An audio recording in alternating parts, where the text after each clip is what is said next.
Et bah du coup, sans plus attendre, parce que je sais que tous nos auditeurs n'attendent que ça, J'espère. le fun fact de la petite chemise. Ouais. Bon, la dernière fois, j'étais sur un bail antique. Cette fois-ci, je vais plus cette époque médiévale, tu vois, c'est plus mes bails.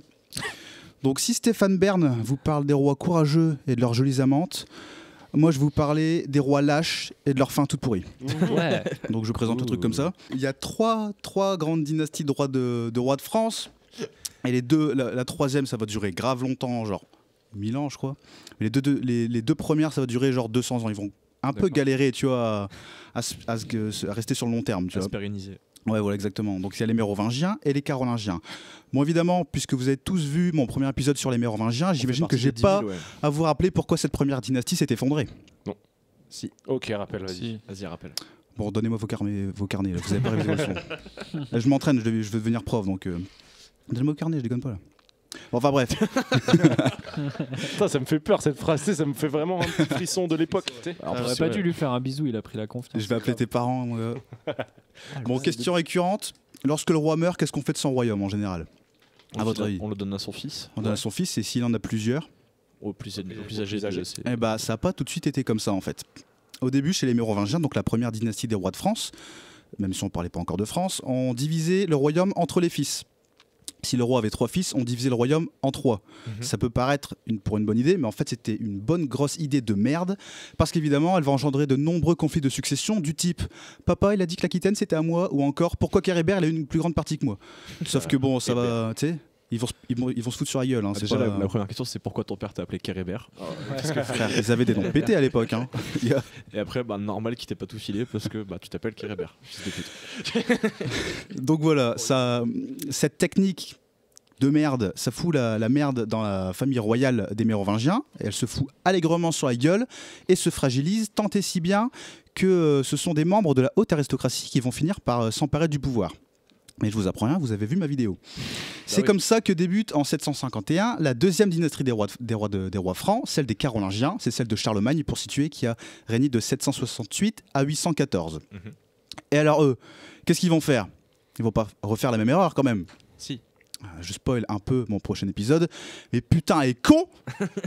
Dès le petit-fils de Charlemagne, tout pareil, ça se chamaille, ça se fout sur la gueule, et vas-y que ça destitue son père, et vas-y que ça s'allie contre le petit frère. Des gamins, quoi. N'importe quoi. Encore une fois, le pouvoir royal s'amoindrit et l'aristocratie en profite pour gagner en puissance. Ça fait 2 fois quand même. Hein. Ouais. Ça fait 2 fois. Donc, bon bah déjà c'est la merde. Et en plus, il y a les Normands, les Vikings, qui viennent s'ajouter.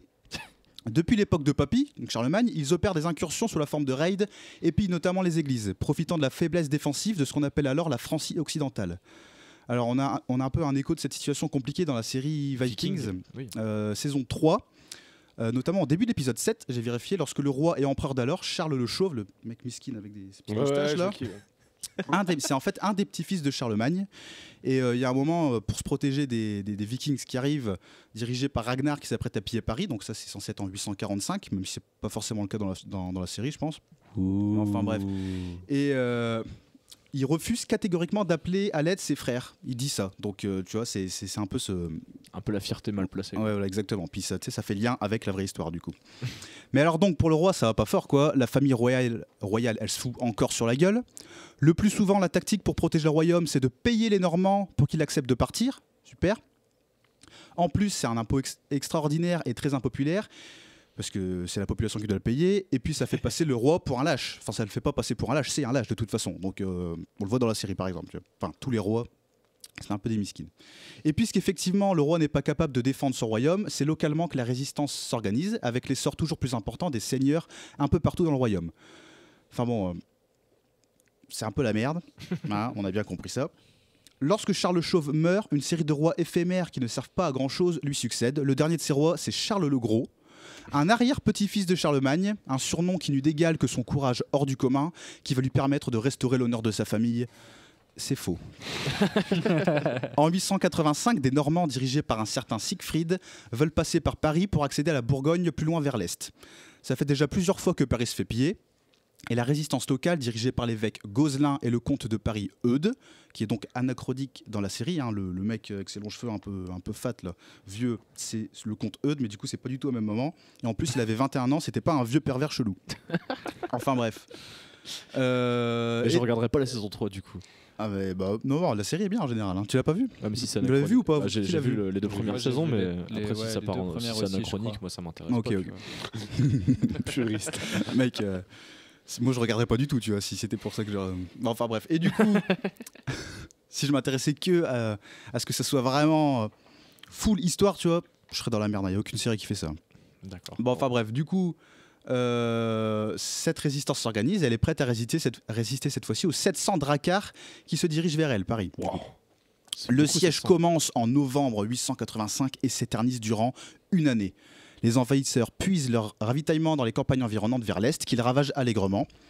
Appelé à l'aide, Charles le Gros envoie d'abord le comte Henri, je sais pas du tout qui c'est, et apporter son soutien à la ville, mais il meurt au combat. Le roi se décide donc à faire le déplacement et arrive en octobre 886, soit près d'un an après le début du siège. Bon, faut imaginer la situation de Paris après autant de temps d'attente, hein, dans des conditions si précaires, affaibli, affamé, Paris approchait ses limites. Mais l'espoir renaît avec l'arrivée du roi.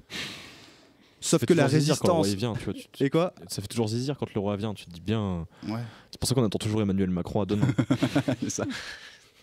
Du coup, bon, sauf que la résistance parisienne n'est pas honorée, puisque le gros Charles vient tout simplement sans volonté. Charles le Gros. Charles le Gros vient tout simplement sans volonté de combattre. Il paye un tribut aux Vikings et leur offre même un laissez-passer pour la Bourgogne vers l'est qu'ils sont autorisés à piller.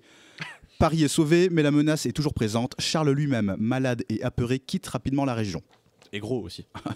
Toujours aussi gros. Un très bel acte de lâcheté, donc. Déjà que la famille royale ne faisait plus l'unanimité depuis longtemps, notre bon vieux Charles le Gros précipite toute sa dynastie vers sa perte lorsqu'il est évincé du trône dès l'année 888, malade et abandonné de tous, avant de mourir la même année dans une de ses résidences paumées dans les Vosges. Une fin à sa hauteur, dirons-nous. Oh. Pour le remplacer, Eudes, le comte de Paris, qui s'était montré bien plus courageux. Pour la première fois, la lignée carolingienne est interrompue. Les derniers carolingiens s'alternent avec la famille d'Eudes, jusqu'à la mort de Louis le Fainéant, le dernier carolingien. Je sais pas comment ils choisissaient leur nom, c'était n'importe quoi. Bah, sûrement par rapport à leur qualité de vie. Sûrement, leur qualité innée. Et donc, il meurt en 987. C'est donc la fin de la deuxième dynastie des rois des Francs.